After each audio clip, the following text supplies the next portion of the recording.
Welcome to Issues That Matter. I'm Cynthia Pooler. My guest today is Scott Ritter, and Scott and I are going to talk about DOGE and Gaza. So let's start with DOGE, and I'll tell you why.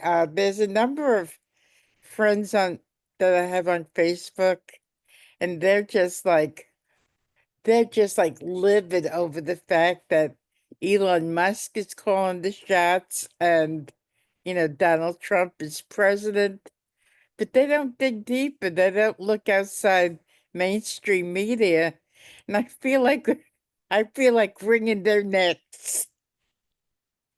Well, they don't matter. I mean, everybody has an opinion and all that. They lost an election. And for Right. anybody that says, well, we didn't vote for Doge, well, millions of Americans did. Elon Musk was an ever-present reality. Doge was something that was a cornerstone of Trump's campaign promises. You know, Vivek and it was supposed to be the Vivek and Elon show, but then Vivek became incompatible, I assume, and he moved on to become run for governor of Ohio. Mhm. So now it's the Elon Musk show. You voted for you've either voted for it or you voted against it, but Elon Musk was definitely on the ballot. Don't pretend that he wasn't on the ballot. Um, the other thing that was on the ballot was revolutionary change. You know who doesn't do revolutionary change? Congress. Congress is the problem here because Congress is the one that funded, especially the House of Representatives. All the corruption that's being uncovered is corruption that was contained in funding bills passed by Congress over years. Now we're finding out that nobody in Congress reads the funding bill, that it's put together by the establishment to fund the establishment, and Congress's job is just to rubber stamp the funding. And Doge is the revolution. Welcome to the revolution, people. If you don't like it, we, the revolutionaries, don't care. You had a shot. November. You could have voted differently. You didn't have to run a coup to remove Biden. You shouldn't have ran Biden to begin with. You should have been honest with the American people. Should have had a better candidate. Woulda, coulda, shoulda, didn't. You're done. You're finished. You're gone. What about USAID? What about it? It's gone. It's U.S. Vidania.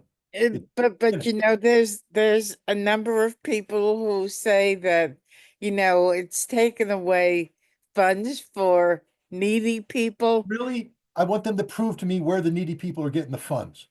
Okay, I don't want to hear Democrats saying it's taking away the peanut paste from the poor starving children of the South Sudan. Right. Really? That's the most expensive peanut paste that's ever been made because the amount of money that went in to get that peanut paste into the mouth of those children doesn't cost millions of dollars. I should be able to mail a stupid tube of peanut paste. I could send it FedEx for cheaper than what USAID does. USAID is not about giving peanut paste to children. USAID is about regime change, and it's also about money laundering, and it's also about sustaining an establishment that is designed to suck the life out of the American people.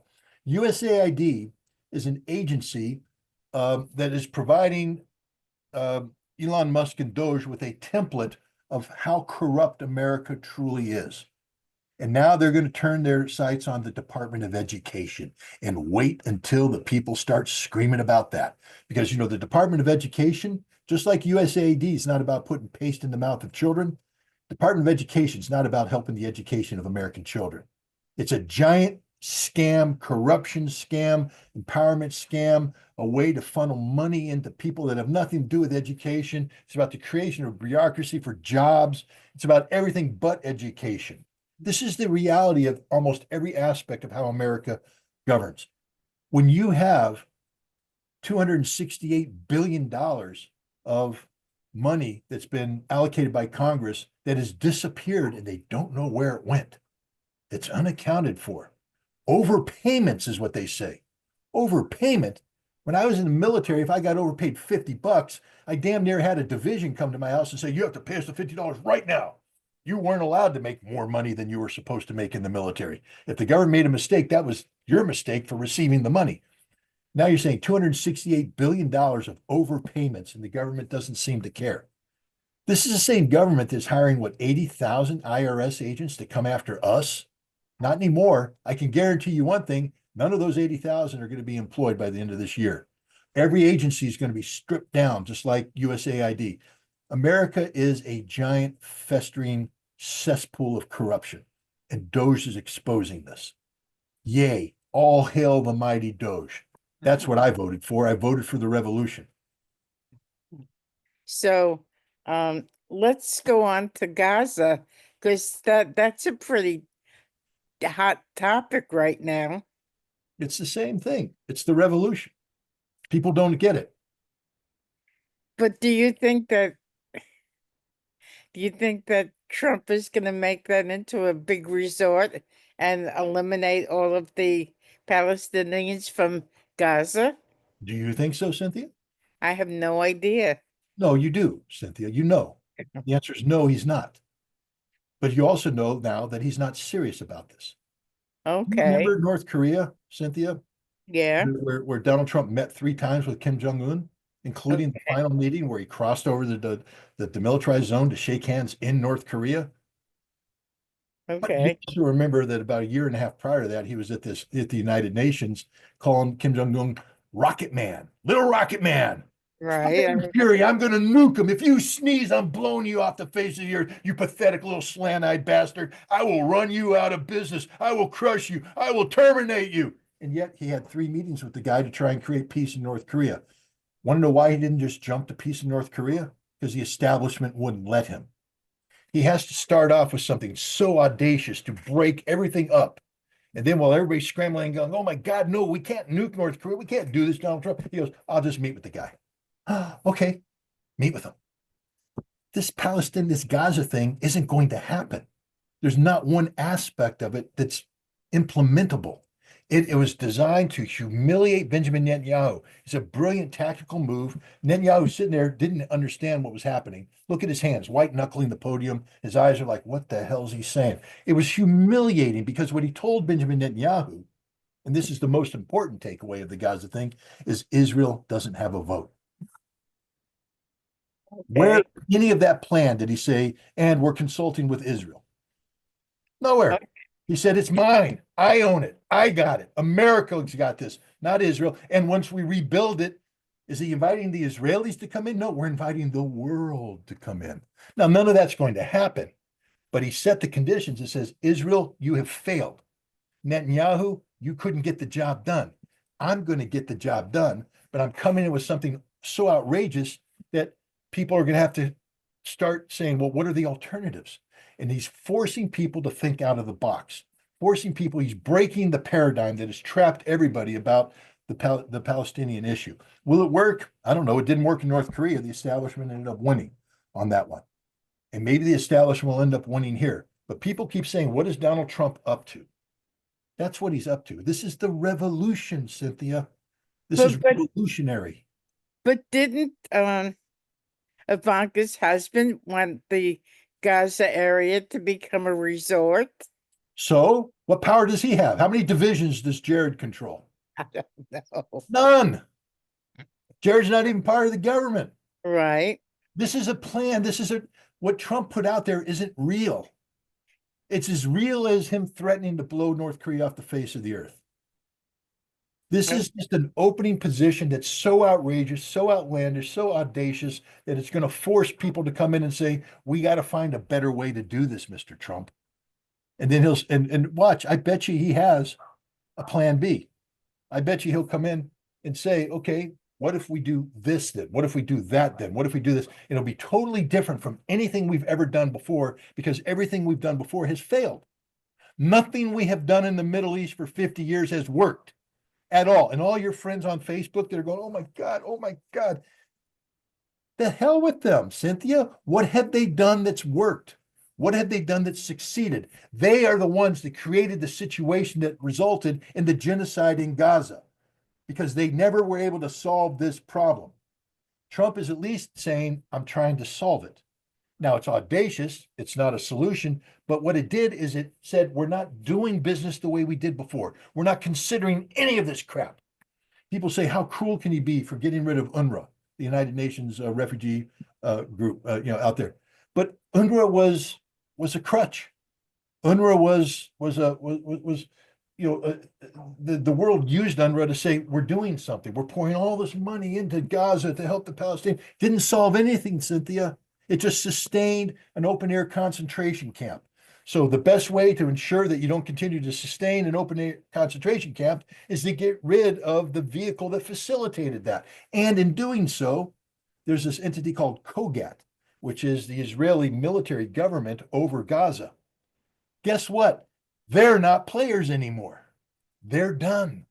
Trump has swept the slate clean. Don't focus on anything he said, any of those details, because none of it's going to happen.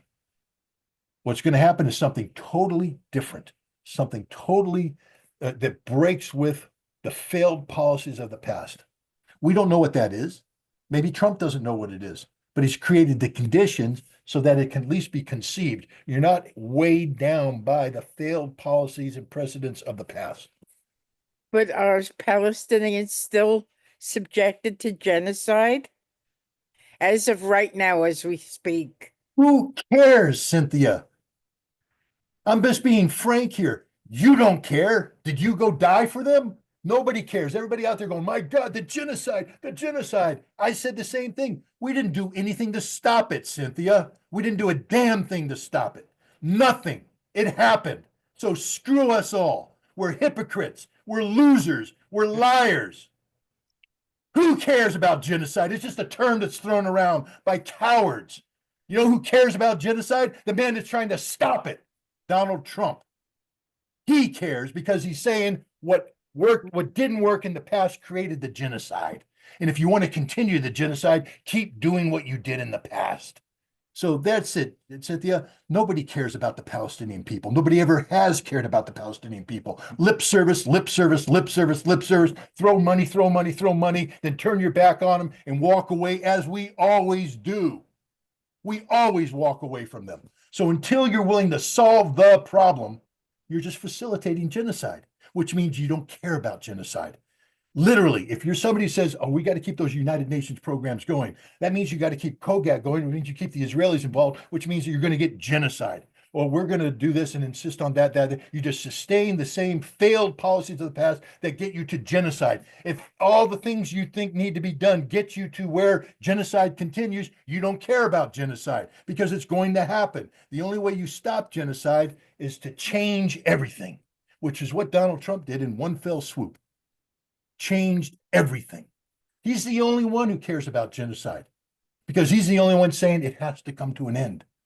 Nobody else is saying it has to come to an end with a solution.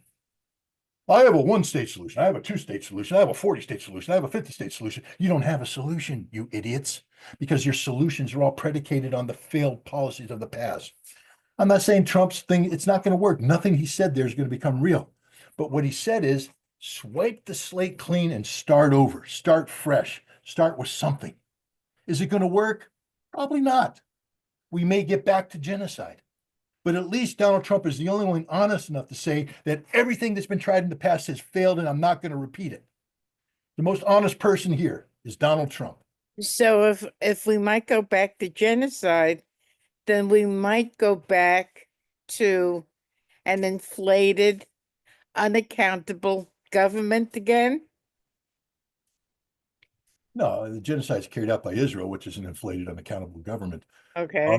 I mean, I think we have to, be careful of having a total crossover between domestic realities here and foreign policy, Okay. especially when it comes to Israel and Gaza, because it's totally controlled by the Israeli lobby, the pro-Israeli lobby, the Zionists, and all that. And again, for all the people that sit there and say Donald Trump is a Zionist, Donald Trump is that, name me another president that stood with an Israeli prime minister right next to him and humiliated him on the national stage, like on the international stage. Name me a president. Did Joe Biden do that? Joe Biden should have done that, should have brought Netanyahu in and chewed him out, read him the riot act for everything he did. But Joe Biden didn't have the guts to do that, didn't have the courage to do that. Donald Trump stood there and told Benjamin Netanyahu, when it comes to Gaza, you don't matter. I've written you out of the scenario. You're done. You're fired. That must have made him feel pretty good. Trump, No, Netanyahu. Netanyahu's feeling horrible. Okay. I mean, and then he did the same thing with Iran. Netanyahu came here to try and get the United States to bomb Iran. That was his agenda. And Trump said, no, I'm going to negotiate with them. Okay. So all the haters out there, you got to understand that Trump is unlike anything we've ever dealt with before, and we just don't know how to view him. I could be wrong on this. Because I don't know. I'm not a Trump expert. I'm not a Trump whisperer. Go, Donald Trump, calm down, Donald Trump, calm down.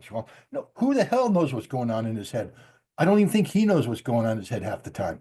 But what I can say is that his approach to DOGE shows he wants to fundamentally change the broken system.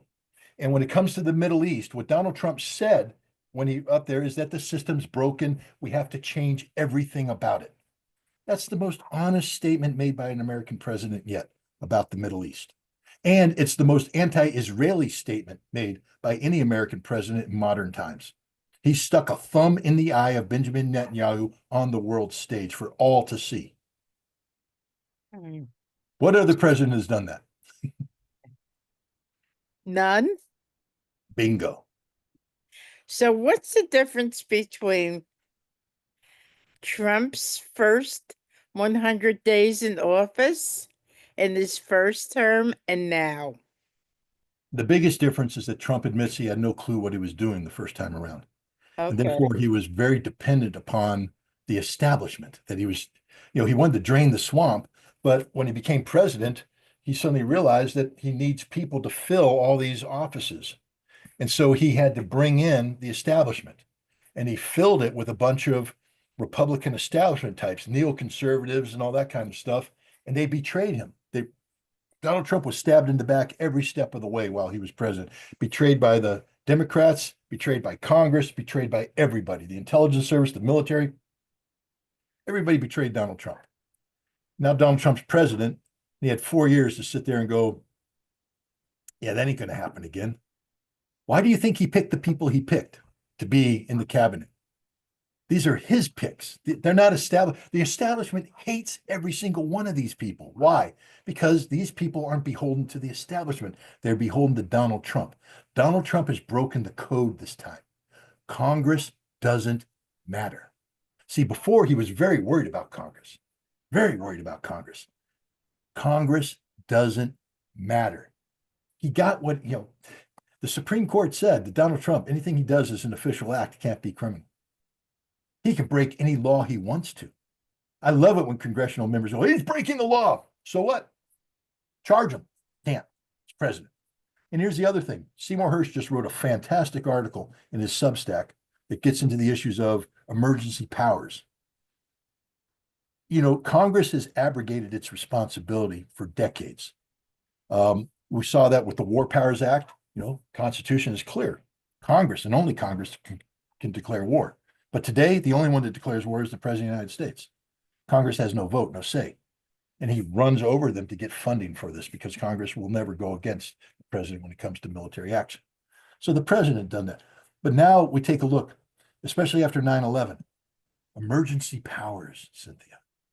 Emergency powers. Congress has quietly, through the Patriot Act and other legislation, transferred full responsibility for government in an emergency to the president, to the unitary executive, where the president can, under certain circumstances, bypass the Constitution, bypass Congress, bypass everybody.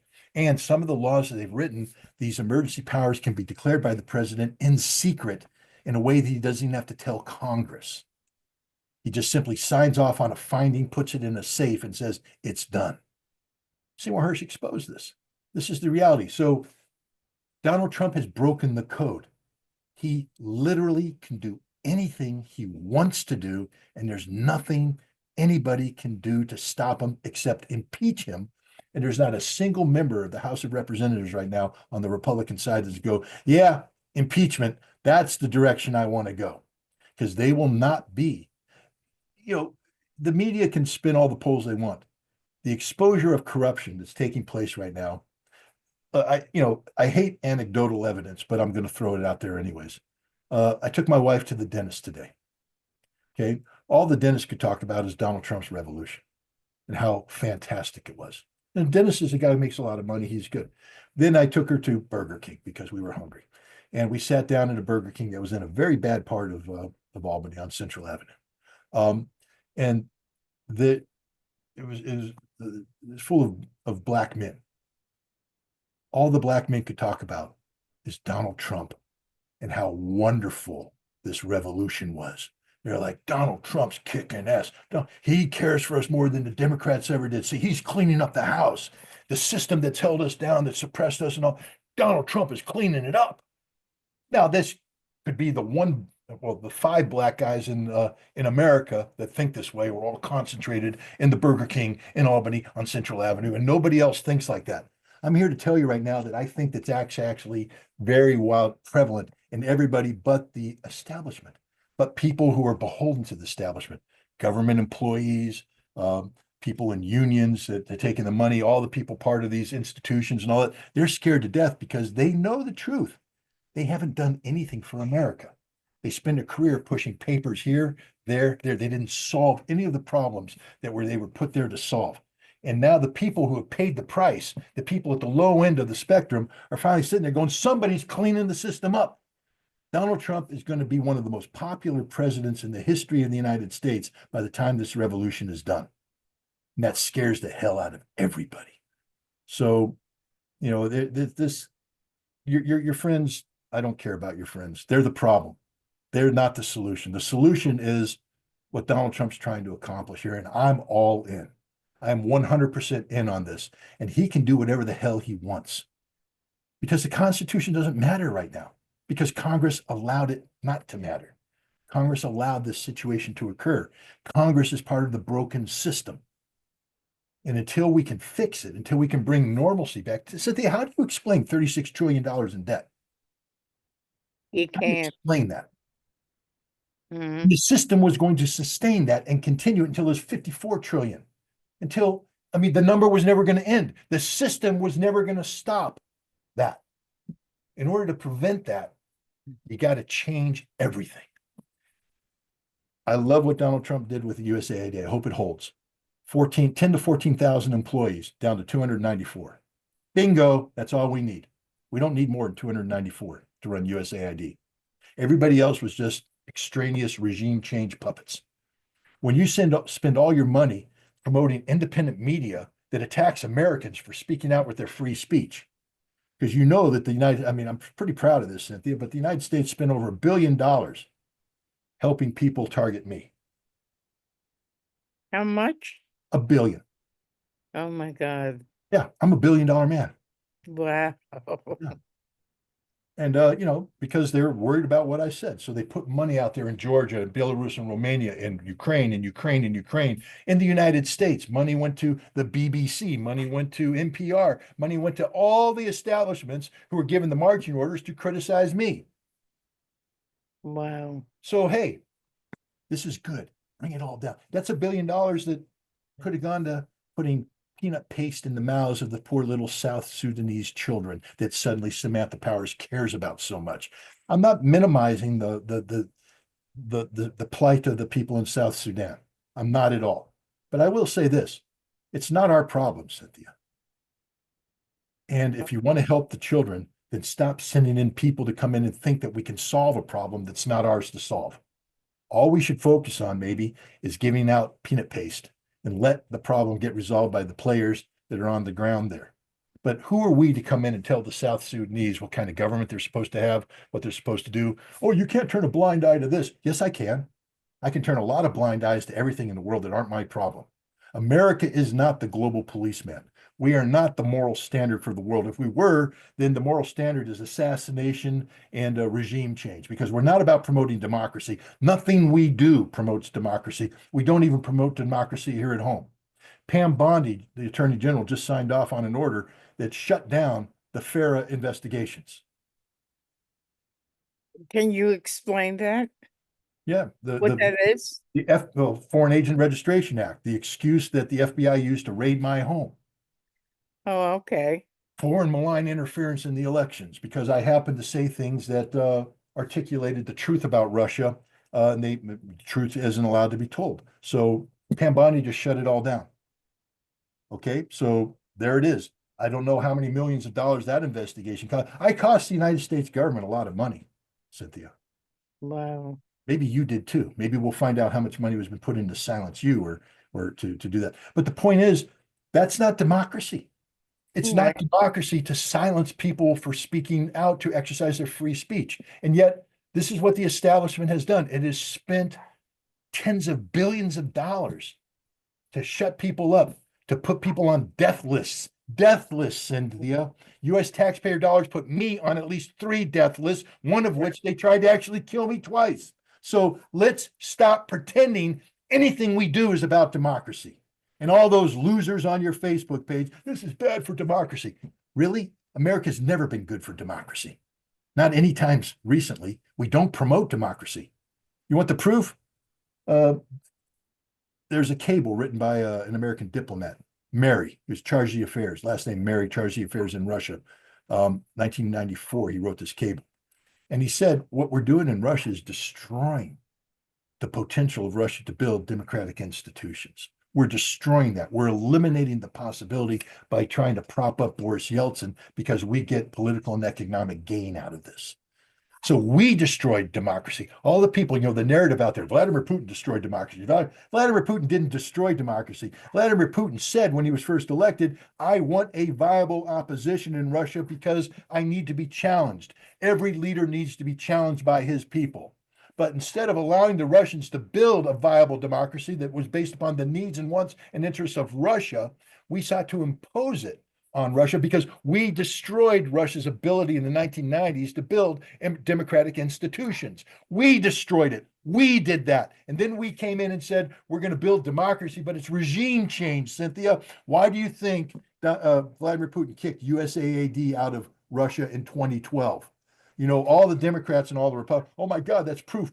Putin doesn't want democracy. He kicked USAID out of Russia. He kicked them out because of what's happening. You see the truth of USAID. It's not about democracy. It's about regime change. And the Russians were right to get rid of it, just as the Georgians were right to get rid of it, just as anybody with their mind working around the world be right to get rid of USAID. America doesn't promote democracy. We're the biggest hypocrites in the world today, and we need a revolution to clean this mess up so that maybe we can get back to the business of not projecting democracy in the world. It's not our business to tell other people how to live, Cynthia. It's their business. What we need to do is fix the problems here at home. And we can't fix the problems if we're keeping an establishment that's put us $36 trillion in debt. So how's your report card project going?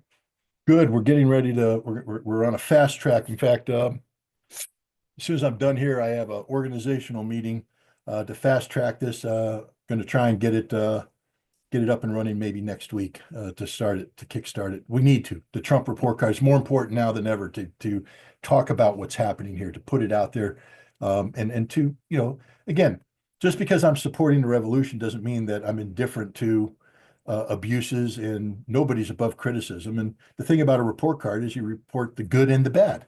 You have an honest appraisal, and there's no important time now than the present no important time than the present to put out a program called Trump Watch, which will be what the initiative is. Yesterday, I launched another initiative called the Russia House. It's on Telegram, and it is to revive the past practice of bringing attention to Russian voices and Russian perspectives about issues that pertain to Russia. I used to do a program called the Scott Ritter Show. I don't know if you remember that. And that's where I would interview senior prominent Russian academicians, politicians, military people to bring a Russian perspective into the reality. The FBI shut that thing down in September. And you know what happened in September? We almost went to nuclear war. If the Scott Ritter Show was alive and well and breathing in September, I can guarantee you that I would have been able to interview people that would have talked about Russia's nuclear doctrine, the Oreshnik missile, Russia's, how Russia responds to the attack, the danger of nuclear war. But we were denied that voice, that perspective, because of the FBI, because of the Department of Justice, because of the Biden administration. I'm not playing that game anymore. So I started up the Russia House with Scott Ritter, and we will be interviewing Russian voices to bring their perspective to the table, not because I'm trying to dictate to you. I'm giving you and the audience an opportunity to listen and evaluate for yourselves. But at least you can't say, well, I don't know what the Russians are thinking. Now you'll know what the Russians are thinking. And that's an empowerment. So that and the report card, and I think we're on track to having a good year. Did you get your passport back? Nope. We're working on that too. Wow. It's been months. It's like a half a Since year. June, yeah. And it's imperative that I get it back. To give you an example too, when I went to Russia back in December and January of last year when I came home, well, before I came home, I went to Crimea and I met with the governor of Crimea, and there was a Ministry of Foreign Affairs official there. And I came back and I wrote a proposal to the Russian Ministry of Foreign Affairs. I said, look, we got the 80th anniversary of the Yalta Conference uh, coming. In fact, this month is the 80th anniversary of that. I said, you should give an idea to having a Yalta 2, a new Yalta conference where you bring people in to talk about reconciliation, international law, all the important issues of what happens after the Russian-Ukrainian conflict. And it was a project that was moving forward until the FBI and the Department of Justice and the State Department took my passport and shut it down. And I wasn't able to communicate with the Russians because that would be called colluding and all this other crap. Well, I was just told by the Russians that the conference is happening next month in Yalta, Oh, good. and I've been invited to speak.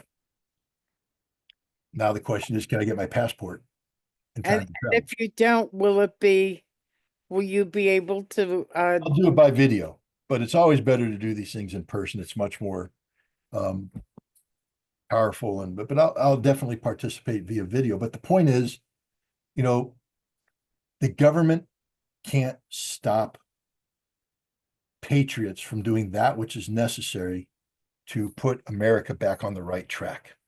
Whether it's DOGE, which I believe is a very patriotic thing done by Elon Musk, who has the best interests of America at heart, or whether it's what I'm doing with the Russia House and trying to normalize relations with Russia to avoid nuclear war, or whether it's you doing locally here. American patriots will step up and do what needs to be done, regardless of the obstacles placed in front of them. I love the thing that people put on social media. How many of you voted for Elon Musk? And I the did. responses, how many people voted for Harris? Nobody, Yeah. right? Well, but the point is, if you voted for Trump, you knew you were voting, you knew what you were voting for. Elon Musk was literally sewn to his body on the campaign trail, Right. living with him in Mar-a-Lago. Trump didn't go anywhere without Elon Musk stepping up. And Trump was talking about Doge, Elon Musk. So when you went into the booth on November 5th and you cast your vote, if you voted for Donald Trump, you were voting for Elon Musk. You were voting for Doge. So my response to that is over 70 million people voted for Elon Musk and Doge. And if you didn't like it, you should have gotten at least one more vote. Although we don't do popular vote, you should have done a better job in the States. So Scott, keep me posted on your report card thing. I will. So you've been listening to Scott Ritter. I'm Cynthia Pooler. This is Issues That Matter. And if you like this show, please subscribe to my YouTube channel. Thank you, everybody, for listening. Have a great day.